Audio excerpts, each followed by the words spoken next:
Olá, bem-vindos ao Pinguim Dançarino, seu podcast semanal voltado para discutir a animação e seus aspectos linguísticos. Eu sou o David Juan da Purificação, tá me acompanhando hoje aqui o Diego Qualha. E aí, beleza? E voltando aqui no nosso podcast Beastars, o Dr. Rafael. Opa, e aí, galera? Como vocês já viram pelo título, a gente vai estar comentando hoje Memories, né? Que é essa antologia do Katsuhiro Otomo, o Satoshi Kon e o Koji Morimoto. Mais sobre o filme logo depois da vinheta.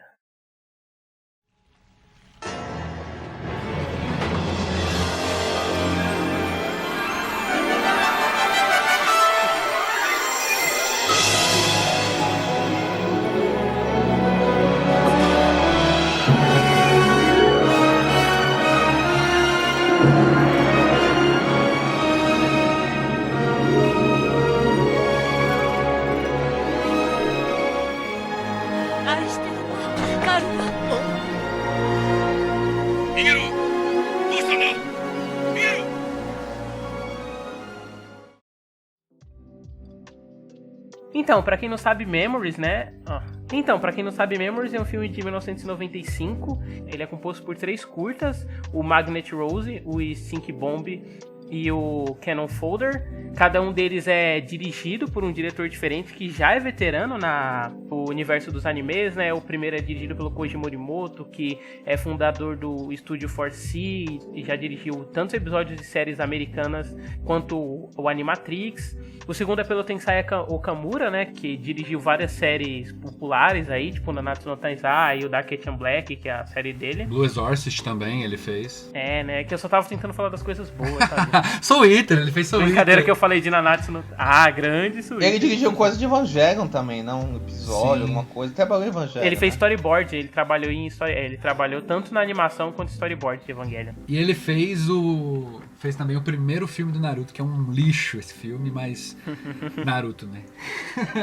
Eu acho que dos 3 ele é disparado o cara mais inconsistente, assim, né? Porque Blue Exorcist, Nanatsu no Taizai, filme do Naruto e Sword Art Online não dá, Ele né? fez Sword Art Online? Fez, ele Meu trabalhou em Deus do Sword céu. Art Online, sim. E o terceiro, que é dirigido pelo Katsuhiro Otomo, que todo mundo conhece aqui de Akira. Então, David, qual que é o primeiro desses curtas da antologia? Qual seria? Então, o primeiro, né, como eu já comentei, ele é o Magnet Rose. Ele é escrito pelo Satoshi Kon, que é o maior diretor de anime de todos os tempos. Olha só. E dirigido pelo Koji Morimoto. E como eu comentei, né, dirigiu o Animatrix. O Magnet Rose, ele conta uma história de um grupo de astronautas que recebe um chamado de SOS. E eles vão investigar esse chamado em uma nave meio estranha. E a nave começa a se alterar, assim. Basicamente é isso. Então, é engraçado, né, que esse é o meu segmento favorito do filme e ao mesmo tempo ele é um segmento que tem uma dupla de realizadores que eu gosto muito, porque o Satoshi Kon é o meu diretor favorito, né, de anime, e o Koji Morimoto, ele fez umas coisas muito interessantes. Não sei se vocês viram Animatrix e tal, mas adoro. o trecho que ele dirige é o Beyond, e também é o meu trecho favorito do Animatrix. É aquele em que tem uma casa assombrada, ele trabalha... Ai, cacete. Conceito de história de fantasma dentro da Matrix, Nossa, né? esse é ótimo. E eu acho engraçado porque esse curta do Animatrix, ele é meio que uma rima pro que ele tava fazendo aqui no Memories, né? Não sei se vocês concordam, mas é muito você trabalhar um conceito de história de fantasma. Sim, total. E daí materialidade agindo através da tecnologia, né? Enquanto no Beyond do Animatrix você tem esses elementos fantasmagóricos, né, e clássicos de terror se dando através de um bug na Matrix. Aqui você tem por uma espécie de sofrência da máquina que sofre sozinha, né, no Magnet Rose. E o que vocês acharam, assim, desse primeiro segmento? eu adorei, né? Pra mim é o melhor de todos disparado, assim. Eu gostei demais, assim. Se fosse só ele, pô, esse filme seria um filmaço, né? Porque é muito bom, né? E é engraçado porque ele vai se transformando, né? Conforme a duração dele, né? Porque ele começa com uma coisa meio Alien, né? Aquele grupo de caras meio brutos, né? No espaço. Meio caminhoneiros na nave espacial, né?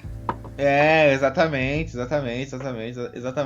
Aí começa meio assim, só que depois o filme vai, e aí você vê muito da mão, né, eu acho que da ideia do roteiro do Satoshi Kon, e de como o Morimoto vai construindo isso imageticamente, que ele vai virando um conto sobre como a tecnologia e de como as memórias, as lembranças, o que você tem dentro do seu subconsciente vai aparecendo de uma forma visualmente animada, sabe? E é um curta muito atmosférico, sabe? Assim, e ele consegue combinar essas referências, sabe? Tanto de ficção científica quanto experimentais, né? E é engraçado, né? Porque ao mesmo tempo eles estão numa animação tradicional, eles vão entrando num mundo que é meio. Tem coisa de 3D, né? Eu acho, né? De CGI, né? Então é incrível, né? E é muito bonito visualmente, né? E como ele entra na mente daquele astronauta lá, né? O jeito que ele termina, se encerra. Eu adorei, eu achei um belíssimo curto, assim. Engraçado você comentou esse negócio de ser meio referente ao Alien, e eu acho que o design também lembra muito o trabalho visual do H.R. Giger, sabe? É o designer do Alien. verdade, Tipo, é verdade. essa coisa da nave em decadência, e a decadência dela ser representada através dessa coisa branca que vai consumindo a nave. Eu achei que isso é muito referente ao Alien, mas assim, me lembrou até o Planet, né? Que ele é um outro mangá sobre o pessoal que também recolhe detrito no espaço, né? Esse aspecto mais... Puta, você sabe o que me lembrou? Naquela hora que vai ser numa viagem mais na mente dele, me lembrou muito THX do Jorge Lucas, sabe? De ser uma coisa mais sensorial e psicológica, sabe? Assim, me lembrou um pouco Chris Marker também, sabe? Me lembrou bem essa pegada de ficção científica, sabe? Quando vai meio que entrando na cabeça dele, bem lá GT, sabe? Me lembrou bem isso.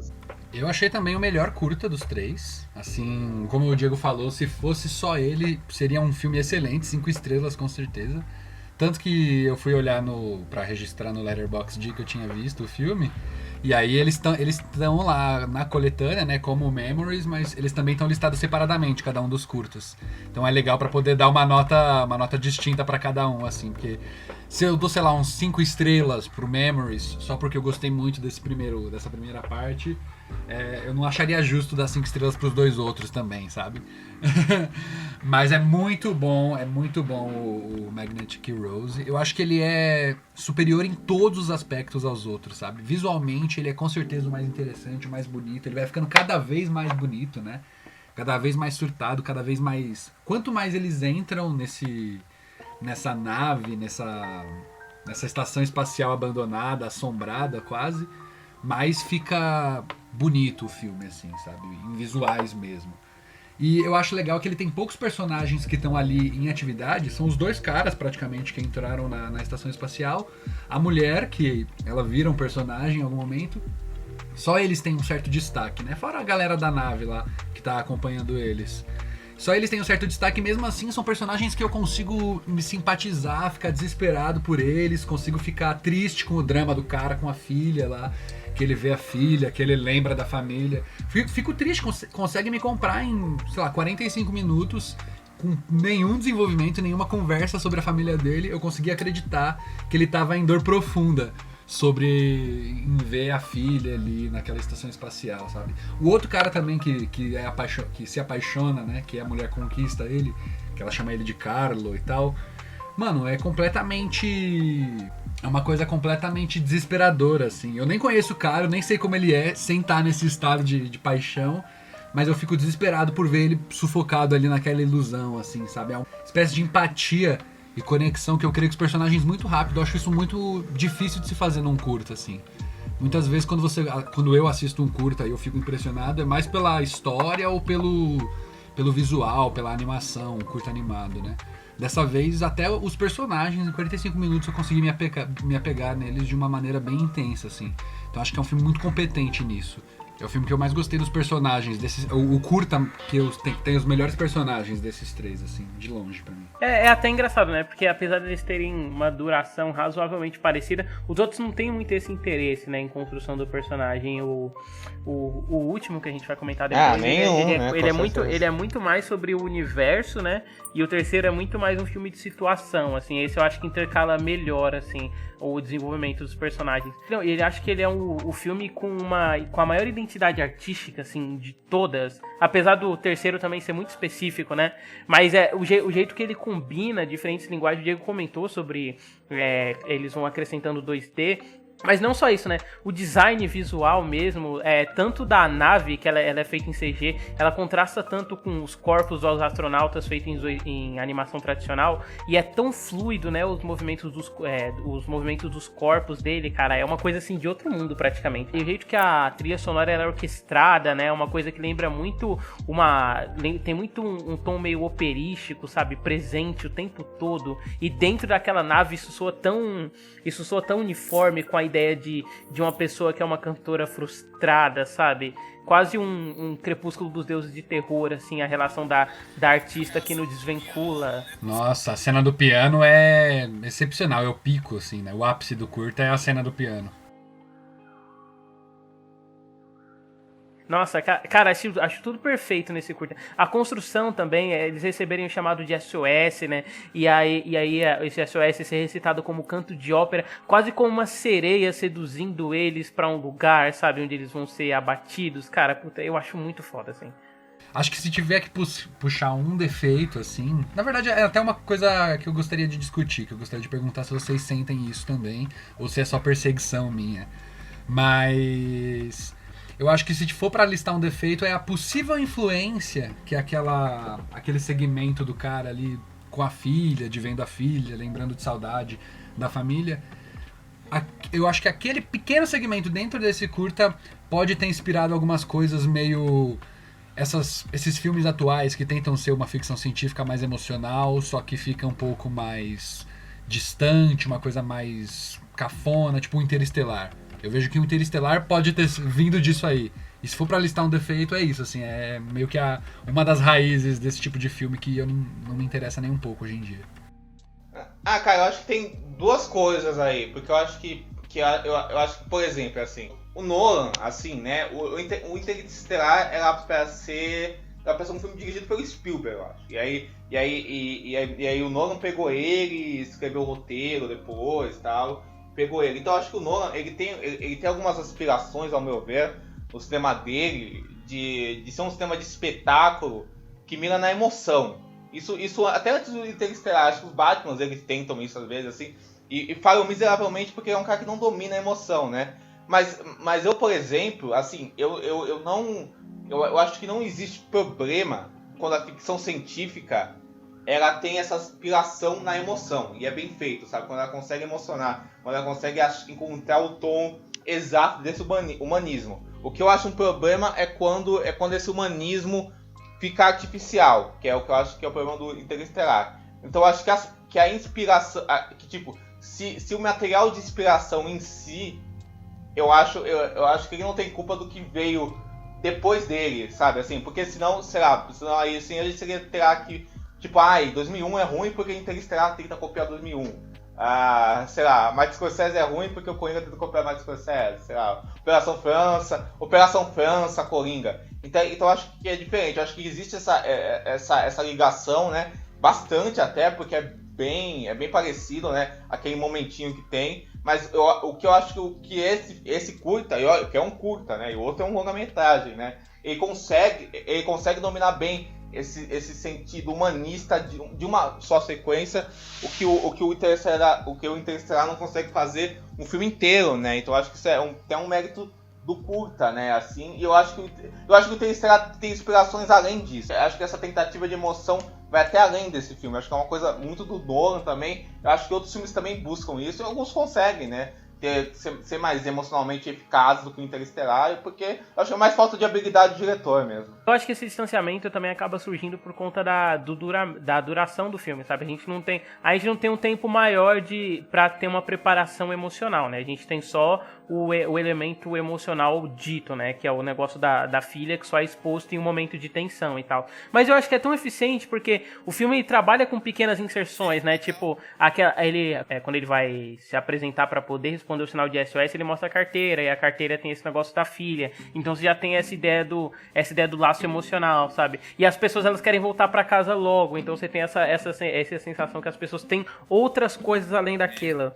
Mas eu acho que o Magnet Rose, ele é preciso, assim, sabe? Ele tem esse elemento melodramático pra outros aspectos, né? Tipo, o negócio que eu falei de ser meio operístico e tal, o filme. Só que eu acho que isso não estende. Eu acho que a construção visual que se dá, né, pro filme e a conexão temática é muito mais forte, porque a questão do filme é como a memória, né, e o trauma, principalmente, ele dita como a gente reage em relação a ele. E aí tanto o cara, né, quanto a nave tem isso deles terem, né, tipo, o trauma da nave, ela meio que tenta reconstruir usando de outras pessoas, e o cara trabalha no espaço distanciando, assim. Então acho que eu acho que usa bem até no Magnet Rose.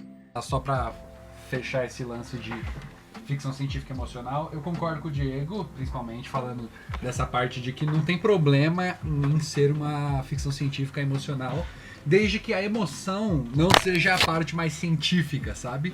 Porque aí fica uma coisa meio mecânica, meio emoção de exatas, sabe? Uma pessoa de exatas se emocionando. Sim, total. Robótica, no, né? No Magnetic Rose eu não sinto isso, e tipo, tem várias outras coisas. Eu gosto bastante de Lost. Lost faz isso de uma maneira legal. Eu gosto muito de Gravidade, do Quaron. Eu acho... É do Gosto Quaron, né? muito. Gravidade. Quaron, é do Quaron. Eu não confundo ele com aquele o próprio Arrival eu gosto muito e faz isso, eu acho também. Eu gosto muito do Arrival. Curto também, gosto, acho bem legal, gosto. E o Magnetic Rose dele talvez tenha dado algum tipo de influência, assim. É que eu nunca tinha ouvido falar desse Memories, assim, com muita exaltação. Também não. Até agora, assim. Também né? não. Tipo, o David que me apresentou. Eu conheci por causa do David também, ele que falou assim, nossa, Katsumo Tomo, caramba. Não, e esse curta, a gente falou do diretor e do roteirista, mas parece que, eu não conheço também, né, não conheço o trabalho, mas parece que a compositora do filme, ou o compositor do filme é muito famoso, assim. É uma mina, compôs pra Cowboy Bebop, pra... É até engraçado, né, porque tanto no Cowboy Bebop quanto aqui no Magnet Rose a gente tem essa relação da música que se transforma junto com o filme, né? Que no Cowboy Bebop essa música varia de acordo com o gênero do episódio e no Magnet Rose essa transformação vem conforme o filme vai progredindo, né? Não, e ó, se eu tiver que escolher, pra mim, o Magnetic Rose é a melhor coisa de espaço com música clássica, e foda-se o 2001. Pra mim, não usa melhor essa ferramenta aí, me deixou mais envolvido com a música fez mais sentido pra mim do que no 2001, sabe? Não, eu sou básico, eu amo 2001, então não. tá de boa. Basic Life aí, agora. Kubrick não é básico. É sim. Ai, cara, é sim. Mas eu amo, pô, adoro. Não, é o melhor diretor de todos os tempos, mas é conhecido. Né? Aí tem controvérsia, mas aí não pode só disso, né? Mas eu sobre amo outro programa. Eu amo o menininho. Eu amo o menino Stanley. Menino Stanley. Stanley's Parable. Indo para as considerações finais e nota, começando pelo Diego. Puta, cara, achei um filmão, cara, gostei demais. Eu acho que como a gente falou aqui, eu acho que ele consegue pegar um conceito de ficção científica e explorar ele de um jeito muito próprio, sabe? Dando essa visão metafórica mesmo, falando de música, falando de paternidade, de trauma, da relação dele com o espaço, né? E daquele espaço, da nave, do que está ao redor dele. Então eu acho muito sofisticado, né? Tanto em questão de linguagem quanto em questão de construção narrativa. E então eu vou dar um 4,5 filmaço, assim. Rafael? Olha, eu também gostei muito dele, achei o melhor dos três. Pra mim é talvez um dos melhores começos de filme, né? Porque ele já começa excelente. Gosto da música, gosto dos personagens, gosto do visual. Acho ele original, eu nunca tinha assistido nada parecido, assim, tipo... por mais que algumas coisas... Ele tenha me lembrado algumas coisas, tipo, coisas que vieram antes, tipo Alien, ou coisas que vieram depois, tipo esse papo de Interestelar que a gente teve. Mas eu gostei bastante do curta. Eu acho que eu não consigo pensar em nenhum defeito pra ele, só aquele que eu forcei lá de pensar na influência pro Nolan. Mas, em geral, é um curta muito bom. Acho que eu dou 5 estrelas, sem medo, 5 estrelas. Nota 5 de 5. Bacana. Cara, eu vou na mesma que o Rafael, eu dou 5 estrelas. Se pudesse, eu dava até mais, porque eu também achei esse curta perfeito. Pô, pode, pô. Achei ele... Dá 6. eu vou dar 5 e aí, tipo, eu vou pegar a nota de outro... Não, tô brincando, tá fazendo. Mas eu também acho um curta perfeito. Eu acho que de todos, ele além de ser o melhor estruturado, ele é o que mais se preocupa, né, com a unidade temática da antologia, né? Ele é o que mais tem a ver com memórias. É até engraçado essa escolha dele ser o primeiro, né, e não o último, acontece. Mas eu gosto dos elementos. A gente comentou da trilha, eu gosto de como a trilha sai dessa coisa operística, né, uma coisa meio canto de sereia pra seduzir as pessoas, depois vai pra uma guitarrinha meio anos 70, assim. Eu gosto muito de como o Koji Morimoto movimenta a câmera no espaço e como ele usa a animação dentro de um espaço limitado. Às vezes ele faz um Hitchcock e, tipo, pra você fazer isso na animação é muito mais complexo, né? Porque você não tem a lente, você tem que emular a lente na animação. A fluidez da animação também é muito linda, porque ela não é hiper fluida o tempo todo, mas em momentos de determinado impacto eles aumentam a fluidez. Tipo, quando a filha dele cai no chão, que ela cai que nem merda, assim, sabe? Tipo, toda troncha e a movimentação dela caindo. Cara, e é foda. E eu acho fantástico a conclusão temática dentro dele mesmo, sabe? Esse negócio da memória e de como as coisas afetam. A gente comentou do design mais cedo, eu acho o design perfeito, assim. Tipo, tanto esse negócio que é uma coisa que lembra meio Alien pra mostrar o desgaste da nave, mas os trechos em que eles animam, tipo, os campos floridos são muito incríveis dentro da nave, mas a própria parte externa dela, sabe? Dela ser uma rosa magnética e ela funcionar dessa maneira, como uma rosa que atrai os outros pelo aroma, que no caso dela é o som, né? O chamado de SOS, e machucou e ferrou os outros com um espinho, assim. Putz, acho muito fantástico. Nota 5. 山下目標確認よーし戦車よーい煙幕に巻かれて目標が見えませんあこの辺に打ち込め撃て O Stink Bomb, a bomba de fedor, ele é um curta do Tensai Okamura, né, que como a gente mencionou aqui, ele é o que tem o currículo menos celebrado aqui, né, entre nós, que ele fez o primeiro filme do Naruto, ele fez alguns episódios de Blue Exorcist, mas ele tem Evangelion aí, talvez ele seja o mais diversificado também. Mas esse curta do Tensai Okamura é sobre um cara que ele trabalha num laboratório, numa empresa de medicamentos, de químicos e tudo mais, um laboratório de testes de várias coisas diferentes. E ele tá muito doente e mandam ele tomar um remédio. Ele toma um comprimido que pra mim não ficou claro se ele tomou o comprimido que mandaram ele tomar mesmo, ou se ele trocou, se ele tomou um errado, se realmente foi um erro terem mandado ele tomar, ou se ele que foi o causador. Mas esse remédio que ele toma, essa pílula que ele toma, esse comprimido que ele toma, transforma ele numa bomba de fedor. Ele começa a feder muito, ele exala um tipo de cheiro que é destrutivo. As pessoas desmaiam só de estar perto. Eu não sei se elas desmaiam ou morrem também, mas ele se transforma numa ameaça química, assim, né? Ele se transforma nessa bomba de fedor, nessa bomba de toxicidade. E o filme é sobre isso, né? O curta é sobre esse segmento dele tentando se aproximar das pessoas para conseguir ajuda, as pessoas tentando entender como resolver esse problema, uma coisa muito burocrática, né? Se constrói ali todo um sistema de pessoas conversando e planejando, mandando soldados atrás dele, que as máscaras não resolvem nada disso. Eu particularmente achei um filme um curta bem paranoico, né? Achei que a paranoia é uma coisa muito frequente nele aqui, muito presente. Tanto de todo mundo ali tá meio que preocupado, todo mundo ali tá sem saber o que... Todo mundo no filme tá muito desesperado, todo mundo tá bem preocupado com alguma coisa, noiado, né? Com algum problema. E meio que essa é a parte mais interessante pra mim. Porque ele é um filme que ele nunca tá feliz em nenhum momento, né? No outro Magnetic Rose, eu até sentia que o filme começava de um estado meio neutro, com as pessoas só trabalhando, vivendo ali dentro da nave espacial deles, e depois o problema aparece. Esse filme aqui, ele parece estar sempre... Esse curta parece estar sempre dentro de um problema, né? O filme já começa com um cara meio doente, uma coisa meio melancólica. Parece engraçado no começo até, uma coisa meio... Aquele tipo de comédia autodepreciativa, uma coisa meio deprimida, mais engraçada, cômica, né? O cara gripado, com febre, tomando vacina, de máscara. Total. Ele é meio pastelão mesmo, né? Sim, no início eu pensei muito que ia ser uma parada mais voltada pra esse lado comédia, esse lado tragicômico, assim. E depois fica bem trágico, né? Acho que essas partes cômicas são um pouco abandonadas depois que começa toda a trama meio Akira, assim, né? Acho que é um esse curta, é o que, dos três, é o que tem mais vontade de ser uma coisa grande, assim. Acho que ele queria fazer uma parada meio Akira, ou meio até uma coisa pós-Akira, tipo aquele episódio do Rick and Morty, que tem uma parada que o Morty fica meio Akira também, né? Vira uma bolha gigante, um monstro. Acho que é tipo uma coisa parecida com isso, tentando fazer uma paródia de Akira, mas mantendo a seriedade. É, sabe que não, porque, tipo, esse curta, ele é baseado num incidente real, né? E aí a gente podia até problematizar esse aspecto, né?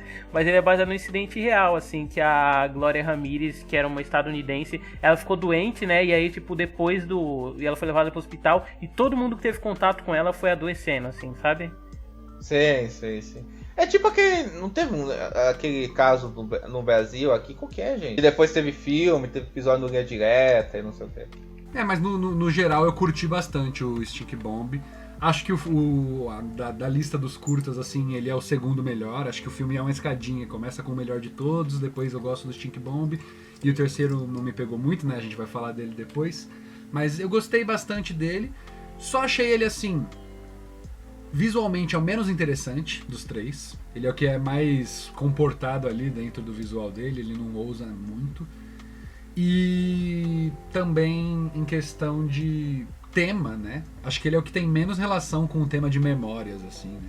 Tanto o Cannon Fodder e o Magnetic Rose são muito mais voltados para memórias, né? Os dois, se chamassem Memories, faria sentido, mas esse Stink Bomb, se chamasse Memories, eu não entenderia por que se chama Memories, sabe? Acho que é um curta meio que não... Talvez ele seja o mais dissonante dos outros dois, mas ainda acho ele mais interessante de assistir, mais divertido, sabe? Em certo ponto, acho que ele me divertiu, ele me prendeu a minha atenção, assim. Eu gostei do personagem, do protagonista, do cara que é a bomba, né? O cara que fica tóxico lá. No geral, gostei bastante dele. Mas bem menos do que o primeiro. Acho que não tá nem perto do nível do primeiro, mas achei ele mais interessante que o último também. Achei ele mais cativante do que o último. Então, cara, assim, pra mim ele é o que eu menos gostei, assim. Eu gostei bem mais do primeiro e até bem mais do segundo, assim.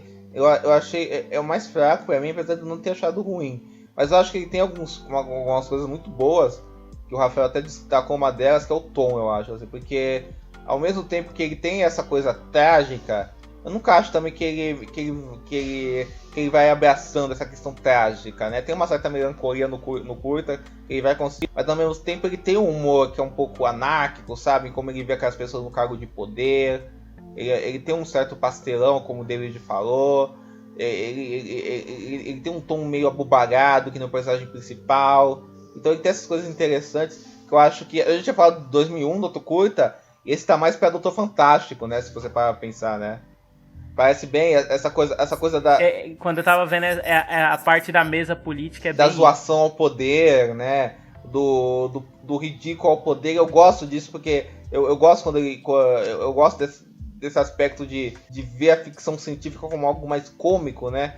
Que não é uma coisa que a gente vê sempre, né? Eu gosto como o filme, o Tensai, o Okamura, o próprio Kitsuhiro, no roteiro e na direção, eles fazem um tom meio bobo que se configura com o próprio personagem principal, que é meio idiota e tal. Então eu acho interessante. Só que eu acho ele bem padrãozão em tudo, sabe? Assim, eu não vejo nada de muito... Ele me saltou muito aos olhos no curto, assim, achei divertidinho e tal, mas às vezes ele me cansou um pouco, eu ficava vendo, nossa, o que será que vai acontecer? E aí esse me pareceu bem com cara de uma coisa tipo episódio mesmo, podia passar, sei lá, numa antologia de TV, sabe? Sei lá, podia ser um episódio de Black Mirror, sabe? Um episódio tipo ok de Black Mirror, não um episódio horrível de Black Mirror, né? O que é bem comum em Black Mirror. Mas eu acho que é bem isso, cara. Então acabou que o personagem principal eu não achei muito atraente, sabe? Assim. Então eu acho que, tipo, eu gosto desse tom de paranoia que ele incita que ele incita no subtexto dele, essa paranoia política. Eu acho isso bem interessante, mas eu acho que fica muito perceptível o desnível que existe entre os curtas, sabe, porque eu acho que esse é tipo uma piada, tipo só uma piada legal, sabe, só um comentário legal, ele não sai um pouco disso, sabe, pra mim, ao meu ver.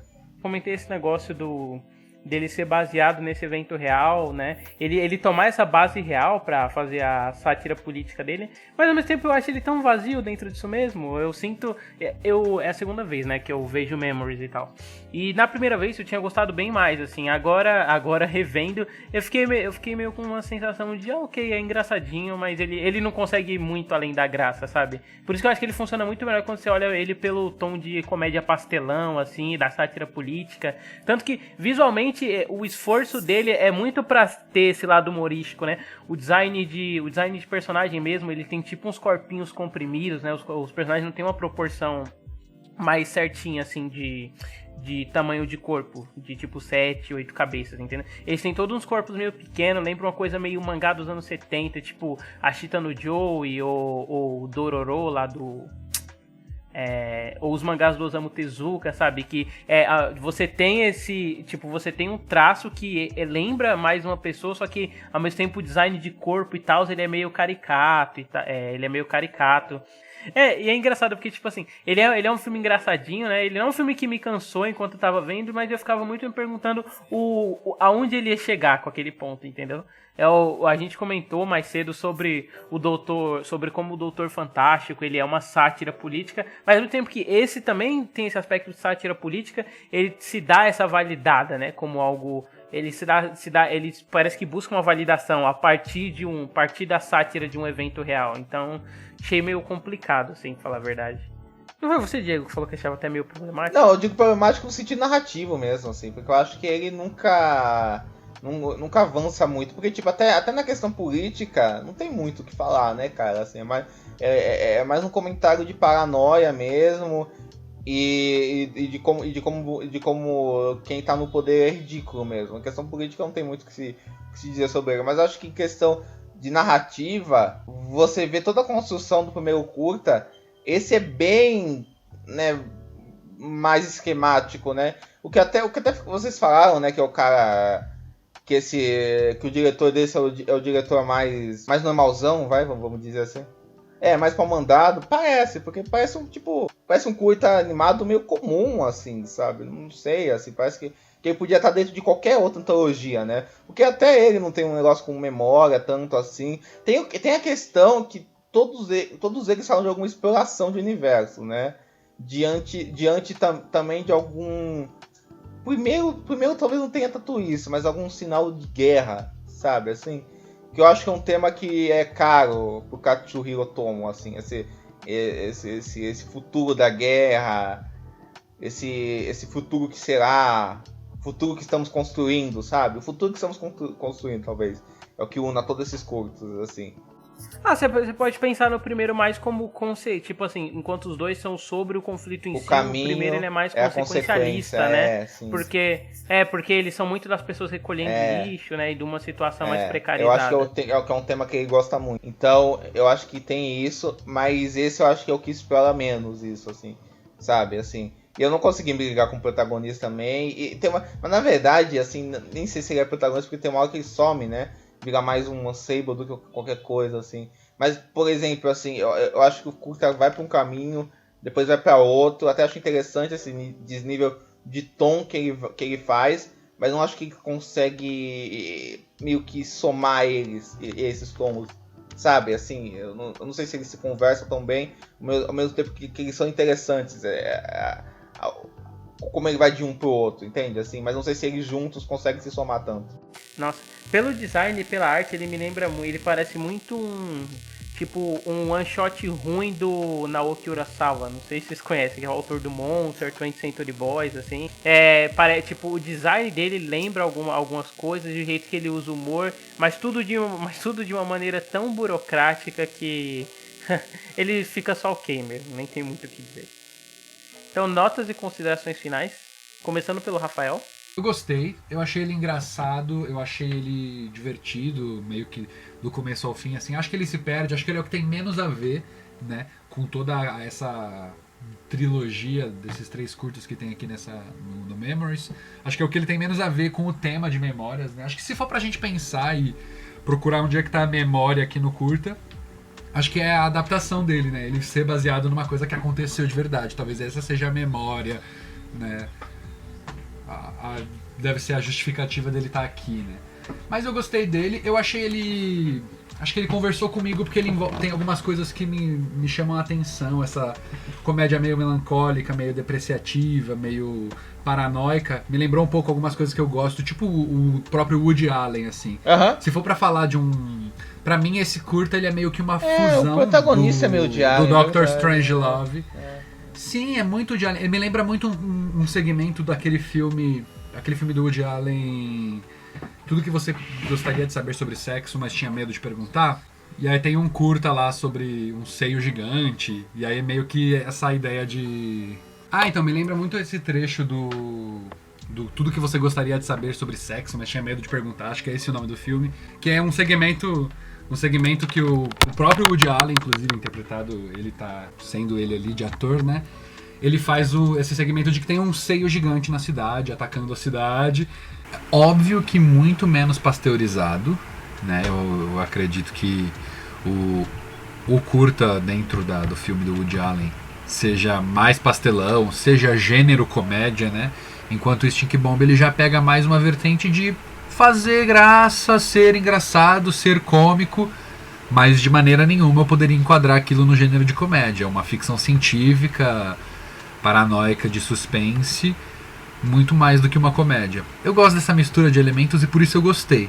O meu problema é aquele, né? Ele não é conectado com o curta, não é conectado com o resto dos outros 2 curtas, com a coletânea Memories, né?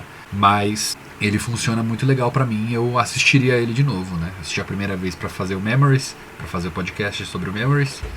Então acho que eu assistiria de novo o Stink Bomb isoladamente, assim, gostei dele.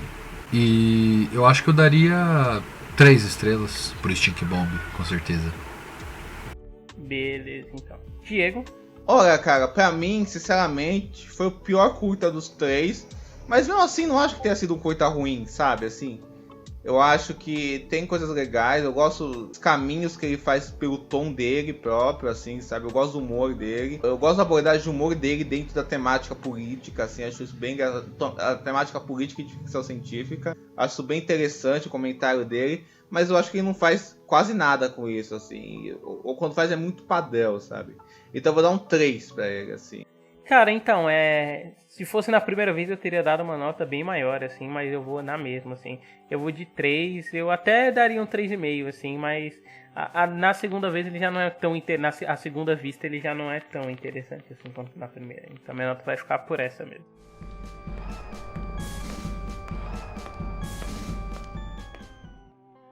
E aí indo pro terceiro e último segmento, né, que é o Canon Folder, fala um pouco pra gente, Diego, sobre o que fala o Canon Folder. Então, o Canon Folder fala sobre, basicamente, o cotidiano de uma cidade, uma cidade toda baseada na fabricação de canhões para combater um inimigo que a gente não conhece, numa cidade meio isolada. E aí ela vai se centrar num pai e num filho, e na relação do que vai acontecer em relação ao pai, o filho e esses canhões, né, que vai tomando um desdobramento estranho, assim, digamos. Pô, cara, eu gostei demais, cara, gostei bastante, demais não, mas eu gostei bem, viu, me surpreendeu. Eu acho que, assim, ele não chega nem perto da qualidade que o primeiro chega, assim. Ele é bem inferior, mas eu achei um bom curta, cara. Me divertiu bastante. Não pela parte visual me pegou, assim, pra ser sincero, assim. Eu acho que eu gosto muito desse estilo de... que ele faz, que eu até comentei com você, né, em off, né? Que eu achei muito parecido com o desenho francês, né? Animação francesa. Tem um quadrinho europeu, animação europeia, quadrinho independente, sabe? Na coloração eu acho muito bonito, sabe? Eu acho muito bonito os contrastes que ele faz entre os habitantes da cidade e os objetos da cidade. Eu acho isso muito interessante, assim. Uma coisa que eu gosto é como que ele realmente te insere naquela cidade como um personagem central, sabe, assim. Como um personagem ser central e vai te inserir naquele cotidiano muito central, naquele pai e naquele filho, sabe, que trabalham de carregar canhões, sabe, assim. Porque toda a cidade é baseada nos canhões como forma de sobrevivência e forma de vida, né? E aí eu acho muito legal como isso se comunica com um comentário político dele, né? Dele estarem bombardeando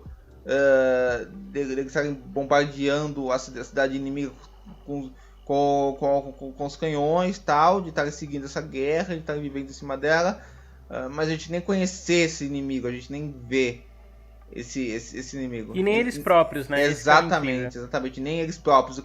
E como a animação transmite que eles próprios não estão vendo aquilo, eles próprios não estão cientes daquilo. E esse sonho do menino, né, de não ser só um operário, de não ser só um subalterno, de não ser só um trabalhador como o pai dele, né, de ser além disso. Então ele fala um pouco dessa relação de poder, da guerra e tal. Então eu achei muito interessante, achei bem legal. E você, Rafa, o que você achou? Cara, sobre o Cannon Fodder, as minhas considerações a respeito dele, eu queria ter mais coisas pra falar sobre esse curta, né, sobre essa parte do filme, sobre esse segmento, mas eu não tenho tanta coisa pra falar assim. Ele com certeza é o que eu menos gosto, né, como eu disse, esse filme pra mim, o Memories inteiro, ele começa perfeito, sem defeito nenhum, e vai melhorando, vai piorando a cada segmento, né? O segundo eu acho o segundo melhor, o terceiro eu acho o terceiro melhor, ou o pior, se a gente tirar as gentilezas aí. Mas definitivamente eu não acho ele ruim, eu acho ele o pior, eu acho ele o menos bom, o menos excelente, mas ele também é muito bom, e ele é o menos específico, né? Como o 1 e o 2, eles têm ali muitas coisas acontecendo, né? O primeiro e o segundo, eles têm muitas coisas acontecendo enquanto eles rolam, só que mesmo assim eles têm uma narrativa bem centrada, uma coisa bem direcionada. Você sabe quais são os personagens que você está acompanhando, você sabe aonde aquela história está se passando. Já o Cannon Fodder é bem mais amplo, assim, e ele é o mais bonito visualmente também. Acho que ele mistura estilos visuais que com certeza enriquecem um pouco a história dele, que enriquecem um pouco o clima dele, mas ele com certeza é o meu menos favorito, né? O que menos me interessa, o que menos me cativou e o que menos me deu vontade de rever, né? Mas eu não tinha apreciado tão bem, assim, quanto eu apreciei na revisão, assim, os méritos dele. O fato dele ser todo meio que num plano sequência, assim, o design dos personagens, eles serem uma coisa meio zumbi, uma coisa meio sem vida, e o filme ter essa estrutura cíclica é muito um comentário sobre como a guerra gera essa sensação de esvaziamento, né, e como tudo é mecânico e repetitivo, as pessoas são praticamente engrenagem dentro daquela sociedade, né. Eu falei que elas parecem zumbi mais cedo porque elas não têm vida, a vida delas é em prol de uma guerra que eles não lembram mais por quê ou com quem que está sendo travada, né? Tipo, a guerra ela esvaziou a vida no sentido de que a guerra ela é só ela mesma. E a guerra servindo como manutenção de status quo social, né? Que ela é uma realidade que ela não se altera e as mesmas pessoas estão fazendo isso desde sempre. E aí o menino também vai ser proletário desse universo de guerra, né? Essa sensação cíclica social. O menino acorda, sai da cama, sonha, mas volta pra cama, acorda, sonha e volta pra cama e vai e volta, e sempre vai ser esse ciclo contínuo, né? Sim, sim, total. É muito sobre esse aspecto cíclico, né? Da guerra e como isso se configura socialmente na vida daquelas pessoas. E esse estilo de animação mais estilizado, o que você achou dele, assim?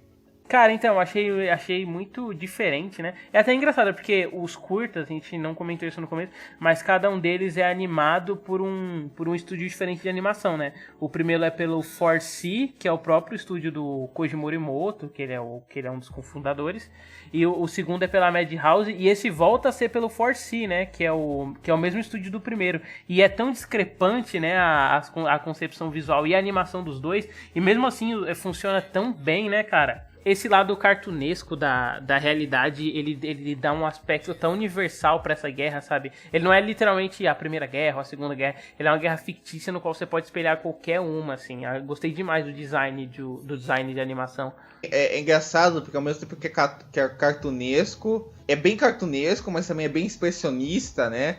Faz essas duas pontes, né? De configuração artística, né? Sim, total. E é muito bacana como não são os personagens, né? Mas você comentou que o design ele é meio expressionista e ele serve muito pra dar essa ideia de opressão, né, social. Que é tudo muito gigante e amplo sobre aquelas figuras meio cartunescas e pequenas. Tipo, deixa tudo mais complexo, assim, visualmente. É maravilhoso, é muito legal essa parte. Acho que isso e o comentário, né, que ele consegue. Acho que o jeito que ele constrói essa parte prática, como ele constrói o comentário ao redor do filme, é o que faz ele se destacar mesmo, né? Porque em si, eu acho que tem um pouco dessa impressão que você teve no começo, né? Ele em si é bem singelo, é bem, né? É uma coisa que não vai muito além disso, né? Mas acho que isso que ele tem nele é bem forte. Demais. Então, indo para as notas e considerações finais, começando pelo Rafa. Os outros dois são o tipo de curta que eu digito o nome no Tumblr pra ver gifs deles e artes deles, porque eu gosto de ficar associando o que eu senti enquanto via o filme com os visuais e as artes. E esse aqui seria mais referência. Caso eu fosse ilustrador ou desenhista, ficaria olhando as artes. Caso eu fosse animador também, ficaria olhando as artes do filme, porque é realmente muito bonito e bem diversificado em comparação, especialmente ao segundo, ao Stink Bomb, né? O primeiro acho que não deve nada visualmente a nada que eu já assisti na vida, mas o Cannon Fodder também não deve, ele surpreende, ele é o único que mistura coisas entre os três curtas, então acho ele um curta bom. Eu daria nota... vou dar 3 também. Fica o mesmo número de estrelas que o Stink Bomb, mas que fique entendido aí que eu gosto mais do Stink Bomb do que do Cannon Fodder. São 3 estrelas, mas cada uma delas tem valores diferentes. Diego. Cara, eu vou dar um 3,5, gostei, achei bem legal, assim. Acho que é tão bem construído na questão visual quanto é na questão política, e eu acho que de comentário mesmo, eu digo. Eu acho que ele tá que existe uma unidade tão grande no que toda essa antologia pensa em falar, sabe? Dentro dele. Então eu acho que é um curta bem legal, bem cativante. Eu vou de 4. Eu vou de 4 é foda, né? minha nota. A minha nota ela é um 4. Justamente pelo que a gente comentou sobre a questão da unidade temática e como ela se dá visualmente. Mas não só isso, mas como ele se dá mesmo dentro da própria antologia. O primeiro tinha esse aspecto mais póstumo, né? Do pessoal recolhendo destroços. O primeiro o terceiro, ele é muito sobre a ação em si que gera esse tipo de coisas, né? O primeiro ele é sobre o trauma que fica, e o segundo é sobre a memória de uma civilização da qual não se existe mais. Eu achei muito foda mesmo. Então a minha nota é 4. Então é isso, pessoal. Eu só queria que cada um falasse onde a gente encontra o trabalho de vocês, começando pelo Diego. Então, vocês podem me encontrar no Fita Errada, que é o meu podcast com o Cid Souza, que já esteve aqui, o Thiago Silva e o Gustavo, que a gente faz um podcast que fala de música, que fala de videogame e fala de cinema. Eu tô nos episódios de cinema, mas quem sabe, pensando, se surge um tema aí que parece que pode surgir, daqui a pouco eu já devo aparecer num de música aí, então aguarde logo. E eu também tenho o meu canal no YouTube, chama Ficinema. Tem meu blog, também chama Ficinema. Escrevo para sites como Cineprot ou Atcines. Tem o meu Twitter, @DiegoCora2. Tem o meu Instagram, que também chama @DiegoCora2. Vocês podem encontrar o Ficinema numa página no Facebook, que chama Ficinema também. E é isso, tô sempre aí comentando sobre cinema, animação, série. E sempre um prazer estar aqui conversando sobre essas coisas assim. E aguardando, né, um episódio sobre Akira. Vai rolar. Um dia. Rafael? Quem quiser aí, por favor, escuta meu podcast. Eu tenho um podcast que se chama também Doutor Rafael Pedra, tá no Spotify, em outros agregadores de podcast pelo Anchor. Escutem lá, eu falo de entretenimento, falo de cinema, falo de quadrinhos, falo de reality show. Em breve vou falar de reality show. Se eu já não falei, né? Não sei quando que vai sair esse programa do Memories. Me sigam no Twitter e no Instagram. No Instagram é @Doutor Rafael Pedra, com PH, Rafael com PH. E no Twitter é @Dr Rafael Pedra, só a sigla de doutor. Me segue lá, eu falo sempre sobre tudo que a gente fala aqui, né? Anime, desenho, essas coisas. É isso. Beleza. Então é isso, pessoal. Até semana que vem com o próximo episódio.